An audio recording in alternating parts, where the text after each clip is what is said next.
My name is Paisley Hernandez. At 34, I've built a life I'm proud of as a marketing executive, a career I've cultivated with precision and ambition. From the outside, my world looks polished, but at its core lies a tangled web woven by my husband, Nathan. Lately, that web has been tightening, leaving me grasping for clarity amidst growing doubts.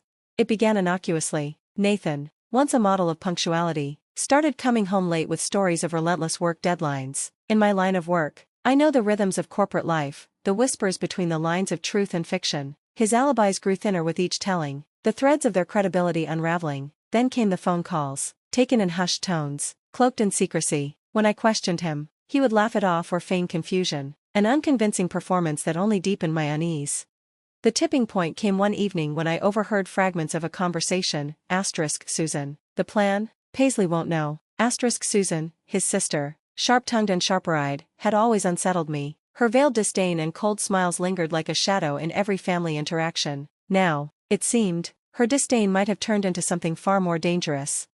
But fear is a cloak I refused to wear. I chose instead to prepare. While Nathan thought I was oblivious, I wore a mask of innocence. I let him believe his lies were convincing, but inside, I was unraveling his secrets, one thread at a time. My questions were casual but calculated. "Oh, I didn't know about that meeting. What's it about?" His responses only fueled my resolve to uncover the truth.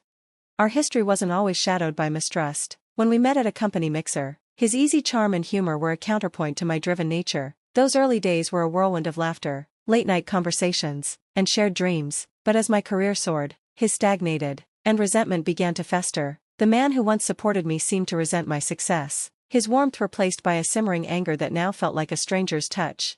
Then there was Susan. From the moment we met, she exuded a cool detachment, her pleasantries laced with condescension. When Nathan and I announced our engagement, her polite congratulations masked an unspoken disapproval. Our relationship, already complex, took a darker turn when she asked for a $6,000 loan under the guise of a family emergency. Her assumption that I'd hand over the money without conditions was almost laughable. I insisted on a promissory note, an act of practicality that seemed to wound her pride. Begrudgingly, she signed, her icy demeanor barely concealing her irritation. That encounter revealed the cracks in their relationship, an intricate dance of dependence and manipulation. It dawned on me that Nathan and Susan had their own set of rules, ones they bent to suit their needs. But I was no stranger to strategy. My corporate world had taught me to read between the lines, to anticipate moves before they were made. As the weeks passed, Nathan's behavior grew more erratic. His silences stretched like chasms, broken by bursts of inexplicable anger. Meanwhile, I found refuge in my work, immersing myself in projects where I still held control. Yet even there, the weight of his deceit followed me. I knew I was stepping into a dangerous game. Nathan and Susan believed they held the upper hand, weaving their plans in the shadows, but they underestimated me. I wasn't just reacting to their moves, I was plotting my own. Strategy wasn't just my profession, it was my weapon, and while they schemed, I was preparing to take back my narrative, piece by calculated piece. Life, I had learned, was a chessboard, where every move carried weight and sacrifices were often necessary to secure victory. Sometimes, you had to let a pawn go to capture the queen, or to protect yourself from the king. Sitting in my office, surrounded by the glittering cityscape, I felt the tension of the game tightening around me. The distant hum of traffic mirrored the unease in my mind. The pieces were in motion, and the critical juncture of this match was fast approaching. It all began to unravel on a Thursday evening. The day had promised a quiet close, a reprieve from the chaos, but instead delivered a revelation that shattered the fragile calm. Nathan's increasing absence had turned our home into a cold, hollow place. He was there physically, but his mind and heart had long since drifted away. That night, I discovered the betrayal that confirmed my worst fears. Logging into our joint account to handle a routine bill, I stumbled upon a transaction that felt like a punch to the gut. $99,000, gone. My hard-earned savings, meticulously built during my single years and reserved for the future I dreamed of, had vanished. I stared at the screen, each digit a mockery of the trust one had once placed in him. This wasn't a mistake. It wasn't a moment of weakness. It was a calculated theft, orchestrated by the man I had once believed was my partner. And if I knew Nathan, I knew Susan's fingerprints were somewhere on this, her influence like poison seeping into his decisions. The confrontation was as raw as it was inevitable. Nathan didn't even attempt to deny it. His defenses were scattered and insubstantial, his guilt flickering through his eyes before he tried to bury it under feigned indignation. He blamed stress, circumstances, anyone but himself. The excuses were a weak shield against the fury building inside me. It was clear, this wasn't an accident, it was a deliberate betrayal. That night, sleep eluded me. As I lay awake, my thoughts swirled in a storm of anger and clarity. The man I had trusted, shared my home and dreams with, had declared war, and if war was what he wanted, I would meet him on the battlefield, armed and unrelenting. The next morning, my path forward was clear. I made 2 calls. The first was to a divorce attorney renowned for her unyielding determination and sharp tactics. She didn't just handle separations, she dismantled opponents. The second was to a private investigator, someone who could uncover the layers of deceit that Nathan and Susan had so carefully constructed. Nathan and Susan had underestimated me, mistaking my silence for ignorance and my patience for passivity, but they were about to learn the truth. I was no pawn in their game, I was the queen, and I was ready to take back control of the board. I needed ammunition of my own. In the days that followed, my home transformed into a silent battleground, the tension thick with unsaid words and veiled threats. Nathan's late-night phone calls to Susan became more frequent, their whispers carrying the weight of a secret nearing its climax. Then, unexpectedly, I found an ally, Beau, Susan's husband. His call came out of nowhere, his voice a blend of frustration and bewilderment that mirrored my own. "Is Susan there?" he asked, his tone cautious but insistent. That single question cracked the dam of our shared grievances. Like me, he had noticed the shifts, Susan's secrecy, her unexplained demands for money. Piece by piece, we connected the dots. Our spouses weren't just siblings, they were collaborators in a web of deceit. Desperation and determination forged our alliance. If Nathan and Susan wanted to play games, Beau and I would show them how it was done. Betrayed but united, we set out to turn the tables on them. Nathan and Susan's conspiracy was clever, but their arrogance made them careless. They underestimated the resolve of the very people they sought to manipulate. As Beau and I sat across from each other in a dimly lit cafe, a plan began to take shape, one that would shift the balance of power. Beau's quiet demeanor masked years of enduring Susan's manipulation.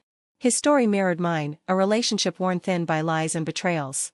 Together, we discovered their next move, a lavish, romantic getaway, funded by money siphoned from both of us.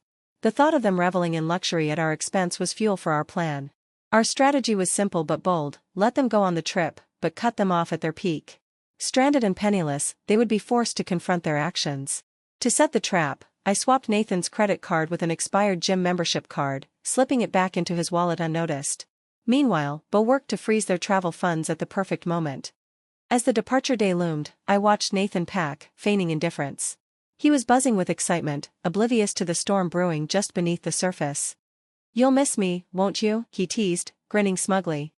"Immensely," I replied, my voice heavy with sarcasm he was too self-absorbed to catch. The morning they left, I felt a peculiar mix of liberation and unease. Part of me yearned for confrontation, to unleash the torrent of words I'd kept bottled up. But the silence of our plan spoke louder than any argument could. The first crack in their perfect getaway came quickly. Beau and I stayed in close contact, exchanging updates like co-conspirators in a heist. Nathan's frantic call came within hours of their arrival. "The card's not working," he barked, his usual confidence slipping into panic. Feigning concern, I played my role. "That's odd. Maybe call the bank?" I suggested, relishing the frustration laced in his tone. As the days unfolded, their predicament worsened. Stranded without access to funds, Nathan and Susan's carefully crafted facade began to unravel. The desperation in Nathan's increasingly frequent calls was both satisfying and surreal. "You have to send money," he demanded, his voice tinged with both pleading and anger. "This isn't funny, Paisley." "I'm sorry, Nathan," I said calmly, "but there's nothing I can do." The silence that followed told me everything I needed to know. For the first time in our marriage, he realized I wasn't bending to his will. Reports from Beau painted a similar picture on Susan's end. Her composed, manipulative exterior cracked under the weight of their situation, revealing the raw desperation beneath. Forced to rely on the kindness of strangers, the duo who had so confidently schemed against us was humbled in a way neither of us could have imagined. As their trip drew to a close, I prepared for what came next. I knew this was only the beginning of a larger battle, but for now, it felt like a victory. When Nathan walked through the door, the man who entered was a shadow of the one who had left. The arrogance was gone, replaced by quiet defeat. His eyes met mine, searching for the wife he thought he could control.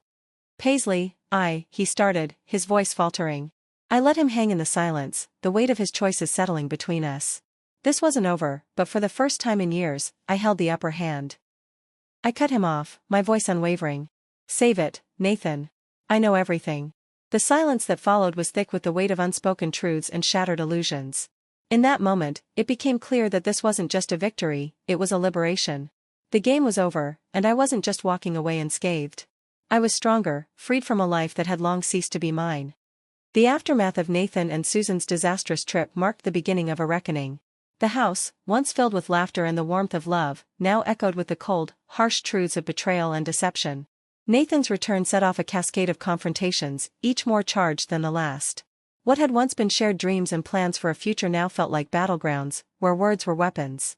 But beneath the anger, beneath the hurt, there was something else, a deep, undeniable sense of freedom. I began meeting with the divorce attorney regularly. Each session became a step toward releasing myself from the toxic grip of my marriage. The attorney, a woman whose sharp intellect and fierce determination were a comfort, guided me through the maze of legalities with steady hands. Meanwhile, Beau had filed for divorce from Susan. What had started as an alliance born out of shared betrayal blossomed into a deep, mutual respect. We found solace in each other's company, two people navigating the wreckage of our relationships, healing side by side. As the divorce proceedings unfolded, the full extent of Nathan and Susan's duplicity was laid bare. Financial records, bank statements, and reports from a private investigator painted a damning portrait of their betrayal. The truth was hard to swallow, but it only strengthened my resolve to see this through. When the divorce was finalized, I felt a complex blend of emotions, relief, sadness, but above all, closure. I had walked into the courtroom as Nathan's wife, but I walked out as Paisley Hernandez, independent, strong, and free. In the weeks that followed, I poured myself into my work, channeling all the energy I had once given to a failing marriage into something I could control. It didn't go unnoticed. Soon, I was offered a promotion, a recognition of my hard work and resilience. Life after the divorce became a journey of rediscovery. The world, once viewed through the narrow lens of my marriage to Nathan, now opened up with endless possibilities. I found joy in the small, quiet moments, a book in hand, coffee with Beau, who had become more than a friend, a constant support, a source of strength. One evening, as I stood on my balcony watching the sunset paint the sky in shades of orange and purple, I realized that this wasn't the end of my story. It was only the beginning of a new chapter. A chapter where I was the author, and the possibilities ahead were limitless. The end of my marriage had closed a tumultuous chapter in my life, but as with all endings, it had given birth to something new. The world, once constricted by the boundaries of a strained relationship, now stretched out before me, full of potential. In the months that followed, I shed the remnants of the past, letting go of a version of myself that no longer fit. My promotion at work wasn't just a career milestone, it was a symbol of my strength, a testament to the resilience I had forged through adversity. Beau, too, embarked on his own journey of self-discovery. Our shared experiences formed a bond that was both unexpected and profound. Our coffee meetings became a sanctuary, a space where we could laugh, cry, and heal together. There was comfort in his presence, a quiet understanding that went deeper than words. As we navigated this new phase of life, our friendship deepened. What began as camaraderie rooted in mutual loss gradually shifted into something more. We no longer just shared pain, we shared joy. Beau was no longer just a friend, he had become a confidant, a partner in every sense of the word.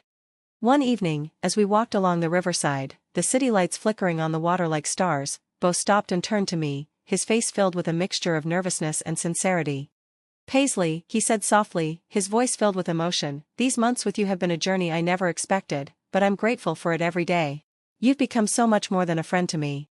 His words mirrored my own unspoken feelings, feelings I had kept carefully tucked away. "Beau," I replied, my hand finding his, "I feel the same. You've been my rock, my laughter in the darkness. I can't imagine my life without you." In that moment, standing together by the water, everything else faded away. The world blurred, and all that mattered was us, two souls who had found healing and strength in one another. Life, I had come to realize, was a journey of unexpected twists, a tapestry woven from joy, pain, love, and loss. It was these threads that gave it depth and color, turning it into a masterpiece of experience. As I looked ahead, the future unfolded with promise. A future where I was no longer defined by my past, but by the choices I made and the woman I had become. The road ahead was unknown, but I was ready to face whatever it held, with Beau by my side.